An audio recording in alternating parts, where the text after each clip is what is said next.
Hello, and welcome to this week's edition of G News. I'm Nick Lowenz. And I'm Cami Zorb. Let's take a look at this week's top stories. He may be retired, but he's not going anywhere. Last weekend, Pepperdine celebrated former men volleyball head coach Marv Dunphy with a night in his honor.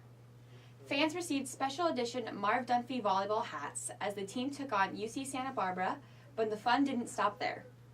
In honor of his successful 34-year career as the Waves head coach, the university held a dedication ceremony for the Marv Dunphy volleyball court. Volunteers were up bright and early for Malibu's homeless population. Take a look at this. Last Thursday, the city conducted its 4th annual homeless count around the city. This count is part of a national effort by the U.S. Department of Housing and Urban Development to count the homeless in every community. With this information, the department can pinpoint areas with the most need in terms of social services and funding for shelter and housing. Malibu's numbers will be factored into a county-wide report, which could be out as early as May of this year. Pepperdine brought Washington, D.C. to Malibu, minus the cold. I have a few questions prepared for you, and then we'll open it up towards the end for Q&A, and we'll kind of just pass the microphone around to all of you. So, without further ado, I pass it over to President Benton. Since August, we talked about the possibility of the graphic getting out in front of hot topical issues.